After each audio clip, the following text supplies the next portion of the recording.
नमस्कार, बहुत बहुत स्वागत आप सभी का आपके प्रोग्राम कहानी कुर्सी की। मैं हूं सौरभ शर्मा। स्टूडियो में आ चुके हैं हमारे साथ हर्षवर्धन त्रिपाठी जी, विजय त्रिवेदी जी, प्रोफेसर संगीत रागी जी और राहुल महाजन जी। बहुत बहुत स्वागत है आप सभी का। कल पहले चरण का मतदान के बाद जो बीजेपी और टीएमसी कैंप में जो चर्चाएं हैं और जो चेहरे की खुशी है वो मैं आपको बताऊंगा। लेकिन प्रधानमंत्री की जो भी रैली चल रही थी उसकी बातें, प्रधानमंत्री ने भी कहा कि बम्पर वोटिंग से बीजेपी की जीत का शंखनाद हो गया है। बीजेपी मान रही है कि कल की वोटिंग ने अब यह चुनाव सील कर दिया है। प्रधानमंत्री ने कहा कि बंगाल की जनता ने परिवर्तन पर मोहर लगा दी है। टीएमसी का दिया बुझने से पहले फड़फड़ा रहा है। फिर वही बातें जो इस प्रचार में कही जाती रही। टीएमसी ने लोकतंत्र के मंदिर को कुचल दिया था और हार देखकर टीएमसी बुरी तरह बौखला गई है और अब बंगाल को कष्टों से आजादी हम दिलाएंगे। सारी बातें प्रधानमंत्री ने अपनी स्पीच में कही। लेकिन मुख्य बात थी कल की वोटिंग को लेकर। 93% वोटिंग रिकॉर्ड बन गया। इतनी बंगाल में हमेशा हाई वोटिंग हुई, लेकिन उसमें कभी छापा वोट, कभी फर्जी वोट, कभी डेड वोट, ये सारी बातें जोड़कर बताई जाती रही। इस बार एसआईआर और उसके अलावा भी लोग कह रहे हैं लोगों ने बाहर निकल के वोट डाला। जो बीजेपी दावा कर रही है कि वो हमारे हिस्से का वोट है, वो हमारा वोटर है जो बाहर निकला है, तो वो उसकी हम लोग आज बात करेंगे। अमित शाह जी ने आज प्रेस कॉन्फ्रेंस भी की और उन्होंने एक बहुत बड़ा दावा किया कि पहले चरण की 152 सीटों में भारतीय जनता पार्टी 110 सीटों से ज्यादा जीत रही है। अगर इसके आसपास भी भारतीय जनता पार्टी पहले चरण में पहुंच रही है तो इसमें फिर अब ज्यादा मुझे कम से कम कहने में गुरेज नहीं है कि बीजेपी ये चुनाव जीत सकती है। और मैं आपसे कहूं, कल की वोटिंग देखने के बाद और काफी लोगों से बात करने के बाद जो अभी तक सेंस मिल रही है वो ये, बीजेपी जीत के ज्यादा करीब दिखाई देती है बजाय टीएमसी के। ये मैं अपना असेसमेंट आपको दे रहा हूं, बाकी मेहमान अपनी राय आपको बताएंगे।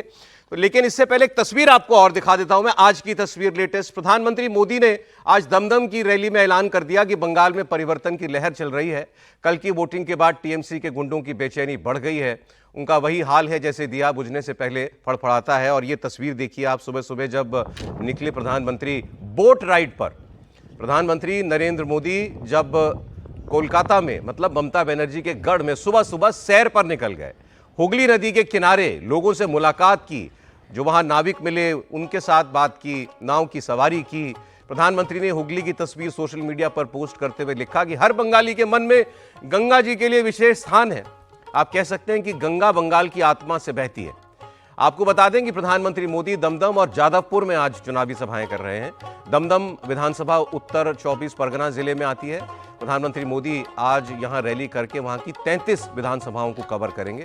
उत्तर 24 परगना की 33 विधानसभाओं में से 28 पर टीएमसी का कब्जा है, सिर्फ 5 बीजेपी के पास है। दूसरी सभा जादवपुर में होगी जो दक्षिण 24 परगना में आती है। इस जिले में 31 सीटें हैं, जिनमें से 30 टीएमसी के पास है, 1 आईएसएफ के पास है। मतलब 2021 में बीजेपी का यहां पे खाता भी नहीं खुला था। इसीलिए अब प्रधानमंत्री सेकंड फेज की तैयारी में पूरी तरीके से जुट चुके हैं अपनी पार्टी के लिए। ये तस्वीरें जरा एक बार आप देख लीजिए, जरा फुल स्क्रीन पर दिखा दीजिए।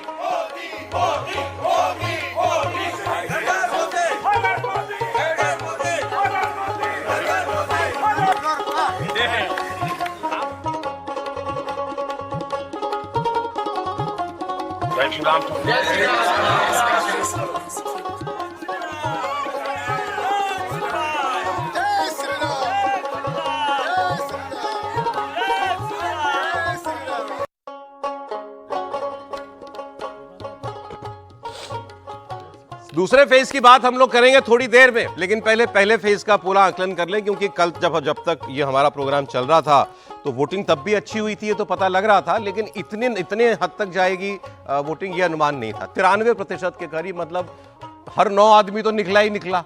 कई जगहों पर उससे ज्यादा हुआ, इसका मतलब ये हुआ। और अमित शाह जी की बात अभी मैं करूं, मैंने आपसे कहा कि मेरा ये असेसमेंट अब ये कह रहा है लोगों से बात करने के बाद कि बीजेपी जीत के ज्यादा करीब दिखती है। मुझे अब इस वक्त एज बीजेपी को सीधे सीधे दिखाई दे रहा है। ये प्रधानमंत्री की तस्वीरें नहीं आती तो भी मैं आपसे ये कहने वाला था, लेकिन ये तस्वीर आई तो मेरा मन और पक्का हो गया इस बात को लेकर के। वो इस वजह से नहीं कि लोगों ने मोदी मोदी कर दिया, वो तो जहां मोदी जाते हैं वहां होता है। वो इस वजह से कि बीजेपी 1 इंच देने के लिए तैयार नहीं है इस चुनाव में किसी को। 1 इंच, ये वही आपको बता रहा है। दूसरे फेज के लिए नाव की सवारी, सुबह सुबह जॉगिंग करने वाले लोगों के बीच में प्रधानमंत्री का कैमरा लेके पहुंच जाना, मतलब आप ये देखिए कि बीजेपी अब कोई कसर नहीं छोड़ना चाहती। बाकी मेहमान हमारे बताएंगे। 93% के करीब वोटिंग है हर्षवर्धन त्रिपाठी जी। मैंने तो अपना मन बता दिया, आप लोग कहते थे हमसे बुलवा लेते हैं, खुद अपना नहीं बताते हैं। अब आज मैंने शुरुआत की है। नहीं देखिए, कहते हैं ना, जब जो दबाए बैठा हुआ है नहीं बोल रहा, अगर वो बोल पड़े तो इसी से मान लेते हैं। मतलब इतने दिनों तक हम लोगों को तो रोज सूली पे चढ़ा दिया कि बताओ भाई बताओ। हर्षवर्धन जी, इनकी हालत वही थी जैसे बंगाल में टीएमसी के डर से भारतीय जनता पार्टी के एक्टिविस्टों की हालत थी। तो कुल मिला के देखिए, दो चीजें हैं। एक तो ये कि सबसे पहले केंद्रीय चुनाव आयोग को धन्यवाद देना चाहिए, और मैं कई बार रेफरेंस के साथ बात कर चुका हूं कि 2005 में जब केजे राव गए तो उस वक्त की जो सत्ताधारी पार्टी थी लालू प्रसाद यादव की, वो कहती थी कि ये आदमी आ गया है, ये सिर्फ और सिर्फ हमारा विरोधी है। ठीक उसी तरह की प्रतिक्रिया आज ममता बनर्जी, अभिषेक बनर्जी और उनकी पार्टी की थी। आज ज्ञानेश कुमार ने जो प्रबंध किया, अब उसको प्रबंध सुनते ही लोग अलग अलग तरह से कोट अनकोट निकालने लगेंगे, लेकिन प्रबंध मतलब जो अधिकारी, जो चिन्हित करके जो गलत लोग थे उनको हटाना, वेबकास्टिंग, यानी पहली बार हुआ है ना कि सारे बूथ पर लाइव वेबकास्टिंग हुई है, ये भी बड़ी बात है, और पूरे समय वो उसको मॉनिटर करते रहे। जो सेंट्रल आर्म्ड पुलिस फोर्सेस गई, उन्होंने लोगों के मन में जो भरोसा दिया, हम लोग बार बार बात कर रहे थे कि डीएम एसएसपी खुद जाके लोगों करें, उसका परिणाम है। एसआईआर जरूरी था, उसका परिणाम है। यानी जो कॉन्स्टिट्यूशनल दायरे में लोकतंत्र को जीवंत रखने के लिए जो कुछ करना था, उसका परिणाम। तो पहले तो बंगाल की जनता, चुनाव आयोग और केंद्रीय अर्धसैनिक बलों, इन सब को जमकर बधाई देनी चाहिए, साधुवाद देना चाहिए, प्रशंसा करना चाहिए। अब मूल बात, क्या निकले तो सब भाजपा के लिए निकल गए क्या? सब भाजपा के लिए निकल गए या सब तृणमूल के निकल गए, ऐसा कहना तो बिल्कुल ही मतलब ठीक नहीं होगा। लेकिन इसका एक पहलू है, कल पूरे समय जो कतार में लगे हुए लोग थे, जो अलग अलग रिपोर्टर घूम रहे हैं, लोग घूम रहे हैं, सोशल मीडिया पर जो वायरल है, वो एक ध्वनि आ रही थी। क्या ध्वनि आ रही थी? हमारा डर खत्म हो गया, हम अब डरते नहीं हैं। डर खत्म होना बंगाल में बहुत बड़ी चीज है। जब ममता बनर्जी 2011 में सत्ता में आई थी, तब भी डर खत्म नहीं हुआ था। लोग चुप चुप जाके दे जरूर आए, लेकिन बोल नहीं रहे थे। कल पहली बार ऐसा दिखा कि लोग बोलते भी दिख रहे थे, कह भी रहे थे कि भाई ये चीजें हैं जो होनी चाहिए। मुझे अब कोई संदेह नहीं दिखता है कि पश्चिम बंगाल में परिवर्तन होने जा रहा है, इसमें अब मुझे कोई शक नहीं दिखता है। और आपने कहा कि मोदी जहां जाते हैं वहां मोदी मोदी के नारे लगते हैं। अरे भाई, वो तो प्रधानमंत्री हैं, वैसे भी इतने लंबे समय से सत्ता में है, तो इतने लोग तो वैसे भी मिल जाते हैं। लेकिन नरेंद्र मोदी की आप जो रैली करते हुए, बोलते हुए, और आज का ये जो कॉन्फिडेंस है ना, वही उसको आप देखिए। वो कॉन्फिडेंस बता रहा है कि जो नट बोल्ट उनको ठीक करना था, दुरुस्त करना था, वो लगभग हो गया है। और मुझे ऐसा अब लगता है, अभी तक मैं कहता था ना कि ममता बनर्जी हार जाएंगी, ऐसा नहीं, मुझे लगता है ममता बनर्जी हार चुकी है। अच्छा, अमित शाह जी की हो गया, सॉरी, नहीं, अमित शाह जी की आज प्रेस कॉन्फ्रेंस हुई, तो प्रेस कॉन्फ्रेंस में आज उन्होंने एक आंकड़ा दिया। अभी तक बीजेपी इस चुनाव में आंकड़े पे बात नहीं करती थी। हम भी पूछते थे नेताओं से, भाई पिछली बार 200 पार कहते थे, इस बार कितना? वो कहते सरकार में आ जाएंगे, मेजॉरिटी मिल जाएगी, इतना कहते थे। अमित शाह ने खुलकर दावा किया कि पहले फेज की 152 सीटों में से हम 110 सीट से ज्यादा जीतेंगे। उन्होंने कहा कि बंगाल की जनता ने पहले फेज में ही भविष्य जो है वो तय कर लिया है अपना, अब परिवर्तन उनको लाना है। और उन्होंने कहा कि जो बंगाल में पहले चरण में हमें दिखाई दिया वो एक सुनामी है। हमारे पास जो फीडबैक है, उसमें बंगाल की जनता ने अपना भविष्य पहले चरण में ही तय कर लिया। 16 जिलों की 52 सीटों पर 92.98% मत ये निश्चित रूप से बताता है कि दीदी जाने वाली है और भाजपा आने वाली है। भय जाने वाला है और भरोसा आने वाला है। और मैं स्पष्ट रूप से आपको बताना चाहता हूं, 152 सीटों में से 110 से ज्यादा सीटें भारतीय जनता पार्टी जीतने जा रही है। इसका मतलब है कि दूसरे चुनाव चरण को मिलाकर हम प्रचंड बहुमत के साथ बंगाल में शुद्ध रूप से भारतीय जनता पार्टी की सरकार बनाने वाले हैं। मुझे तो सुनामी दिख रही है भाई, और मुझे लगता है कि बहुत बड़े मार्जिन के साथ सीटें भी बढ़ेगी, और सीट जीतने का मार्जिन भी बढ़ेगा। कल मैं मध्यम ग्राम में गया था, रात को जो नजारा दिखा है, मध्यम ग्राम में मैं चौथी बार प्रचार करने के लिए गया, पहली बार नहीं गया हूं। मध्यम ग्राम में रोड शो बहुत, मतलब मेरी कल्पना से बहुत बड़ा था। तो अमित शाह जी ने तो खुल के दावा किया, अभी मुझे सुनामी दिख रही है, 110 सीट से ज्यादा हमारी पहले फेज में आ जाती है। मान लीजिए 110 भी, वो भी डिस्कशन से मान लीजिए, तो कितना 148, तो 38 सीटें और चाहिए होंगी सेकंड फेज में। उसकी बात अभी हम आगे ने कहा डिटेल में करेंगे।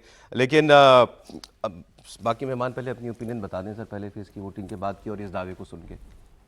दावा तो देखिए, अमित शाह जी ने इस चुनाव में बहुत काम किया और मैं तो कहा कि ये इलेक्शन अमित शाह का ही इलेक्शन है भारतीय जनता पार्टी की तरफ से, कि वो अपना त्रिशूल गाड़ कर यहाँ पर बैठे रहे हैं और उन्होंने पूरी मेहनत उसमें की, इसमें कोई बात नहीं। और अच्छी बात है कि पार्टी का लीडर उस तरह से पूरे चुनाव में लगा रहे। ममता जी और अमित शाह जी दोनों लोग लगे रहे, लेकिन ममता जी की तो ज़मीन ही है वहाँ पर, तो वो उनको वहाँ रहना है। अमित शाह जी लगे रहे हैं, कितना बनता है कितना नहीं बनता, दावे भी ठीक है, 110 का दावा करें, लेकिन अगला जो फेज है वो थोड़ा सा मुश्किल फेज भी है भारतीय जनता पार्टी के लिए, कि वो 142 में से अभी 15 सीटें हैं। यदि इसी फेज के हिसाब से डबल कर दूं मैं सीटों को, तो 30 सीटें होती हैं। तो 130 भी 110 और 30 मिलाकर भी नहीं बढ़ रहे अभी तो भारतीय जनता पार्टी सुनामी की तरफ, बहुमत की तरफ। आप कह रहे हैं अगर ये पहले फेज में मैं तो अमित शाह जी के दावे की बात कर रहा हूँ, अपनी बात ही नहीं कर रहा। 110 वो डबल कर दिया और 15 जो है उसको भी हम डबल कर देते। वैसे तो वो मुश्किल इलाका है सेकंड फेज वाला, लेकिन उसको भी हम डबल करते क्योंकि बीजेपी को ऐसे ही वोट मिले, तो 140 सीटों पर आती है भारतीय जनता पार्टी।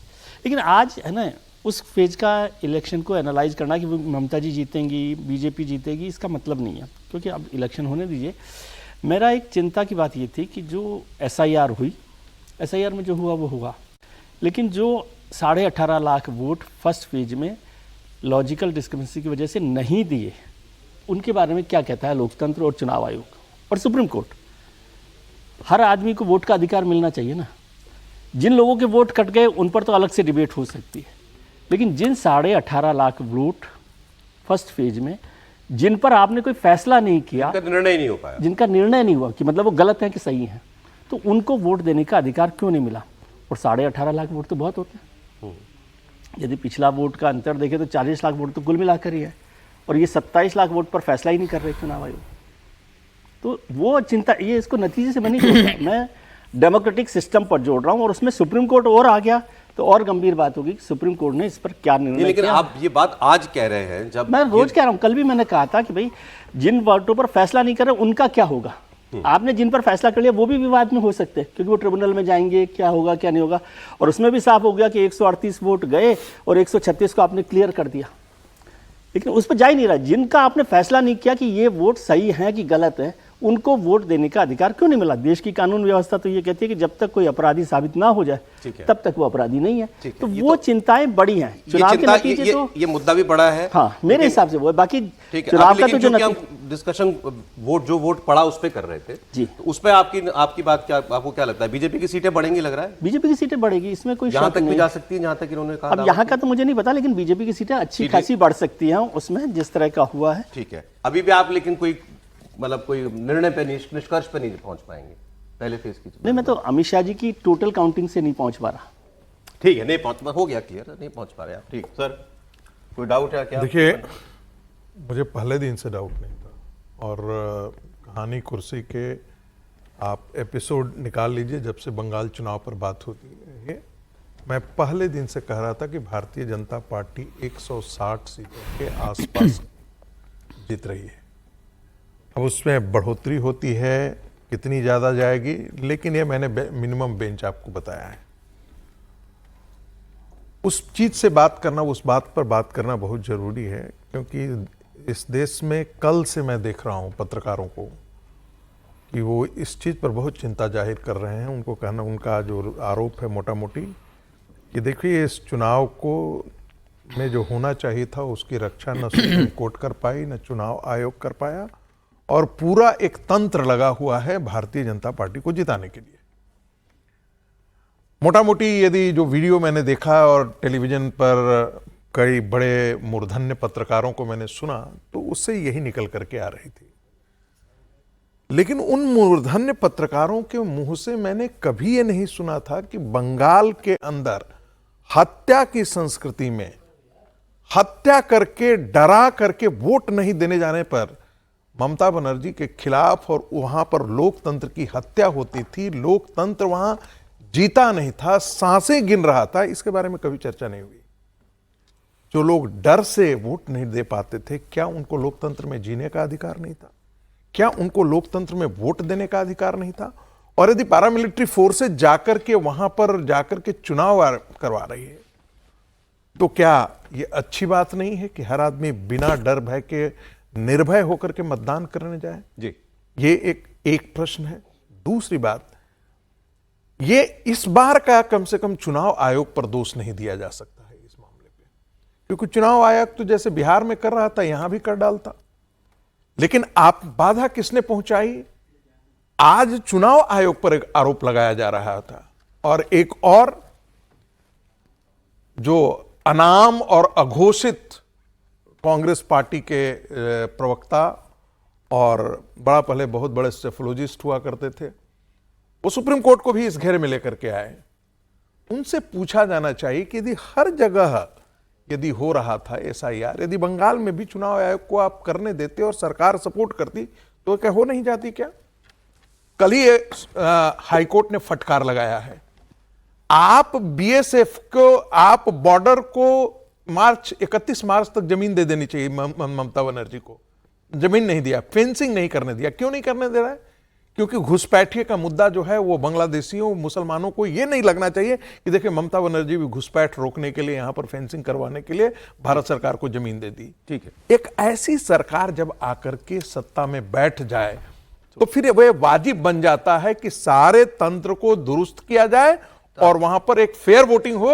और निष्कर्ष में बता रहा हूं, आपने किसी सोर्सेस, आप लोगों की संगति में रह करके, पत्रकारों की संगति में रहते रहते हमको भी सोर्सेज आ गया। भारतीय जनता पार्टी वाकई 110 सीटों से ज्यादा जीतने जा रही है। पहले फेज में जीतने जा रही है, पहले फेज में, और फिर अगले में सरकार बना लेगी। 160 से कम सीटें भारतीय जनता पार्टी को नहीं आ रही। अपने सोर्स मुझे बताइएगा इसकी बात। मैं बिल्कुल आपको बता दूंगा। और आपने जो ये एग्जिट पोल का मैं सोर्स बताऊंगा। और आपने जो ये अनाम लोगों के हवाले से, मतलब अनाम लोगों का नाम लेके जो जवाब दिया, वो इनके लिए भी था?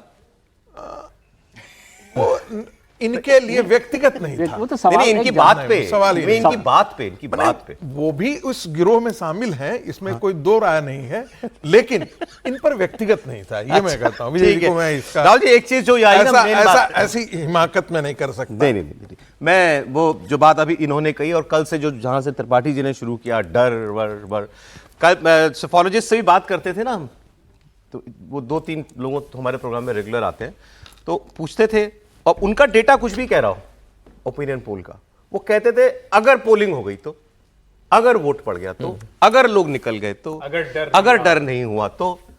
कल तक भी मैंने यही सुना, कल शाम तक भी मैं लोगों से यही सुन आपने रहा कहा हूं। ना, बस एक लाइन बोल दूं, जो बहुत सीनियर पुलिस ऑफिसर्स ने वहां का फोन करके मुझे कहा, थोड़ा सा इनको बोलो ये एक बात कर दे, थोड़ा सा जरा कहो ये पॉलिटिकल पार्टी, ये तुम्हारी पार्टी कर दे, ऐसे ऐसे बोल रहे थे। बोला ये डर यहां से निकालना है, अब अमित शाह गांव से निकालना। राहुल जी वहां का सिस्टम भी चाहता था कि ये परिवर्तन हो। राहुल जी के पास आ रहा हूं। अमित शाह ने आज उसी बात का जवाब दिया और खुलकर कहा कि भाई हमेशा ये बात होती थी, माहौल तो है बीजेपी के पक्ष में, लेकिन चिंता यह थी कि लोग वोट डालने के लिए निकलेंगे या नहीं निकलेंगे। वो काम इस बार हो गया।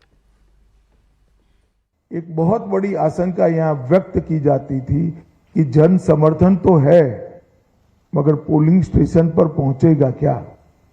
वो आशंका आज समाप्त हो गई है, और मुझे विश्वास है कि दूसरे चरण में और उत्साह के साथ मतदान होगा।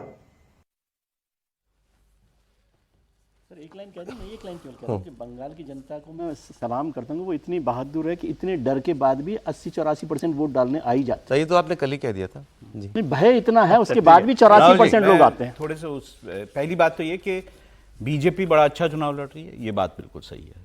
अमित शाह वहाँ बैठे हुए हैं, वो पूरा गाइड कर रहे हैं बीजेपी को किस तरह से चुनाव लड़ना चाहिए। बहुत अच्छा चुनाव लड़ रहे हैं और हो सकता है बहुत अच्छे नंबर्स भी आए। क्या वो सत्ता में आ जाएंगे, सरकार बना लेंगे, इसको मेरे ख्याल से इस बात से नहीं देखना चाहिए कि कितना परसेंटेज बड़ा है। मैं उसका 1-2 एग्जाम्पल भी आपको दे देता हूँ। देखिए, मुर्शिदाबाद में सबसे ज़्यादा SIR के नाम कटे थे। वहाँ 2 जगहें हैं, रघुनाथगंज और भगन बोला। ये 2 ऐसी जगहें थी जहाँ पे सबसे ज़्यादा SIR के नाम कटे और वहाँ पर सबसे ज़्यादा पोलिंग हुई, 96.9%। उसके अलावा साउथ दिनाजपुर, उस जो सबसे ज़्यादा, अगर डिस्ट्रिक्ट वाइज देखें तो सबसे ज़्यादा वहाँ पर 1.7 लाख वोटर्स के नाम कटे। अगर मैं कूच बिहार की बात करूं जहां पे 95.1% हुआ, वहां पे 2.2 लाख, आप कर लीजिएगा बात, उसके बाद 2.2 लाख वोटर्स के नाम कटे। तो मेरा ये मानना है कि SIR का एक बड़ा इफेक्ट था। लोगों को ये लगा कि अगर हमने वोट नहीं दिया वहां जाके, हमारा नाम ना कट जाए, उसके बाद हमारे को स्कीम्स का फायदा ना मिले, हमारे को सिटीजनशिप पे हमारा ये आए, ये भी जो अफवाह फैलाई गई, इसके कारण भी बहुत ज्यादा वोटिंग हुई। और वैसे जो विजय जी बात कर रहे थे वो बड़ी बात समझने लायक है कि ये पहला जो फेज था, इसमें लगभग 83-84% से 88% तक वोटिंग हुई थी पिछली बार। तो क्या डर के कारण 88% लोग बाहर निकला? तो डर का माहौल तो वो होता है जम्मू कश्मीर में जो होता था कि एक बूथ पे 2 वोट पड़ते थे। तो ऐसा कहना कि अच्छा डर का माहौल, दोबारा बोलिए लास्ट लाइन। मैंने कहा जम्मू कश्मीर में होता था डर का माहौल, जहां 2 वोट पड़ते थे एक बूथ पे, और वो भी जो है फोर्सेज सुरक्षा में बाहर निकाल के लाती थी जी। तो डर का माहौल वो होता है। मेरे ख्याल से हमें इसको इन सब चीजों से नहीं जोड़ना चाहिए। अगर मैं ये कहूं तो फिर तो तमिलनाडु में भी बदलाव हो रहा है। अब सर इसका जवाब की वोटिंग हुई है, जहां जितना परसेंट वहां पे एक्चुअली क्या है, इस पर हम लोग, क्योंकि फिर लंबी बात हो जाएगी, ब्रेक का समय भी हो रहा है। चलिए आप कंटिन्यू कर लीजिए, फिर इसको हम आगे बात करेंगे इस पर। ऐसा क्यों, इसका भी जवाब लोगों ने दिया। तो आप बाय एंड लार्ज आप क्या, मैं मानता हूं बीजेपी के SIR से वोट बढ़ना ही था। जब आप डेड डुप्लीकेट वोट हटा देंगे तो परसेंटेज तो अब जाएगी। और दूसरी ये भी बात है, जो डर का माहौल लोगों में बना कि हमारा कहीं नाम कट जाने से हमारे को सिटीजनशिप का डर था, तो ये था। अच्छा, ये डर है। अब आपका अभी और इसीलिए भर भर के क्या है आपका? पश्चिम बंगाल के लोग जो कि बाहर काम करते थे, वो जनरली पूरे लोग वापस नहीं जाते थे वोट करने। इस बार आए, आई एग्री, आप सारे लोग गए। अभी आप वेयर डू स्टैंड? ये पहले मैं ये कहता हूं बीजेपी की सीटें बढ़ेंगी, मैं ये नहीं कह सकता कि सरकार बने। अरे चले ठीक है, एक ब्रेक ले लेते हैं, फिर ये डर वाली बात भी आ जाएगी आगे। हाँ, 101 में 89 सीट अभी भी तो बिहार में जीती है भाजपा। 101 पे लड़ी थी, 89 जीत गई। पर्सपेक्टिव के लिए